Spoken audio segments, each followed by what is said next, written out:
Kumusta mga ka-DIY? At ngayon ay, natapos ko na rin ang, wiring ng ating, movable solar setup. At, bale kumpleto na yung, wiring nitong ating setup.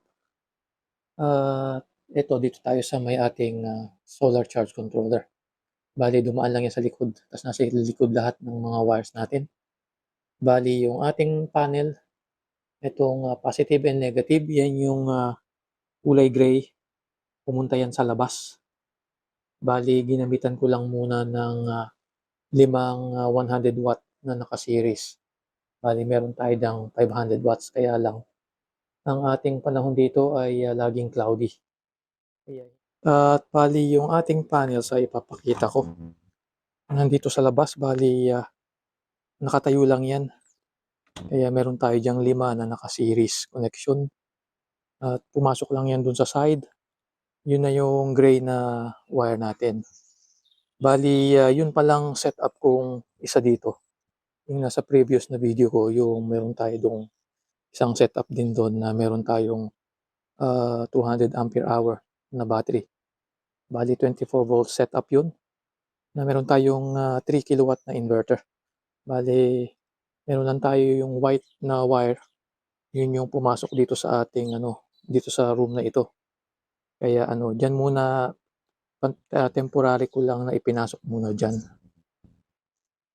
At kaya bale yung nanggaling doon na setup, pumasok lang dito sa ating socket diyan. Kaya lahat nung mga socket dito ay, nagpapatakbo yung galing do'n sa ating inverter. Kaya ano, kaya kung ano yung mga nakasaksak dito sa, room na ito ay, solar na ang, nagsu-supply. Bale ngayon ay, yun nga, yung ating wiring ng, SCC. Bale kinulang ako ng cable na black, kaya dumaan muna dito sa harap, tsaka pumasok dito sa likod diyan. Ngayon ay gumagana na rin itong ating, Servo GX. Bale naka-online na ito, nagpa-flash palagi 'yan. At bale yung ating, VE direct na connection, pumasok dito sa ating SCC. Bale nagko-communicate lahat itong ating Servo GX sa lahat ng, nandito. Bale sa SCC, dito sa ating, inverter at tsaka dito sa ating dalawang battery. Bale naka-connect lahat diyan. Ito namang, connection ng ating, Victron VE-CAN na cable ay, pumasok dito sa ating battery, dito sa may, ACAN, para magko-communicate yung ating battery dito sa ating Servo GX na nase-setup natin sa online. Bale gano'n din yung sa ating, inverter. Meron din siyang, VE bus naman, naka-connect itong white na kable, pumasok din dito sa ating, do'n sa ating, inverter, eto. Tapos ngayon yung ating supply ng battery, pumunta na 'yan do'n sa likod, saka nag-distribute na dito sa ating inverter, sa may, ating Servo GX at saka dito sa ating MPPT na charge controller. At bale nag-parallel muna ako ng isa pang battery dito sa ating setup para ma-test ko nga kung gumagana nga ito.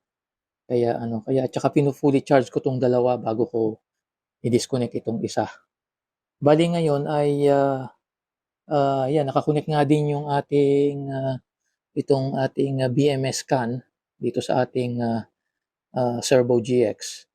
Kaya nagko-communicate din itong dalawang battery na puwedeng i-monitor sa online. At kaya ngayon ang ating main input, AC input nitong ating, inverter ay do'n nakasaksak sa may socket na 'yon. Pinapitan ko lang ng ano, ng, smart plug para kung gusto kong i-on ng, remotely, mai-on ko. Pero yang saksakan na 'yan ay yun yung AC out nung aking isang setup do'n. Kaya hindi talaga sa AC, hindi talaga sa grid naka-connect yang mga 'yan. Kaya temporary lang, kaya makikita niyo yung wire natin saksakan lang, pero dapat ito naka-hardwire ito kung talagang naka-setup 'to ng ano, sa wall. Pero kasi nga, gagawin ko 'tong, parang, movable siya, magiging movable siya kaya kailangang saksakan ko ay yung gano'n. Pero kailangan ko ng medyo malaking wire. Bale 'yan ngayon ang ACin natin, ito ang gumagana ngayon, mains on at saka 'yan ang charging niya. Bale nagcha-charge yung ating mga batteries, nagfa-flash 'yan. At kung makikita niyo rin dito sa ating, dito sa may diagram nitong nandito sa harap ay yung ating AC in, pumasok dito sa ano, sa mga relay, dumaan sa relay at saka meron tayong AC out. Bale yung AC out na 'yan ay ito yung saksakan na 'yan. Bale meron tayong 216 or 217 watts na consumption. At habang, saksak tayo sa AC in ay, nagcha-charge din yung ating battery. Kumbaga parang ito yung, naka-UPS mode itong ating inverter.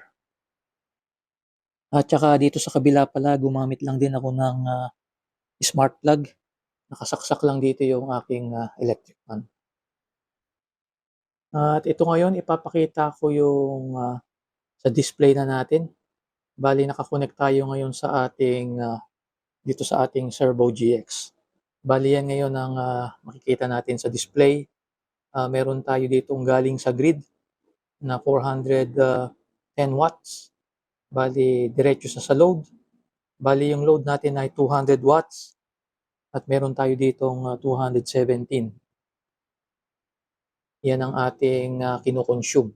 At dito naman sa ating, battery, bale 194 watts ang pumapasok dito sa ating battery. Bale nasa 3.9 amperes.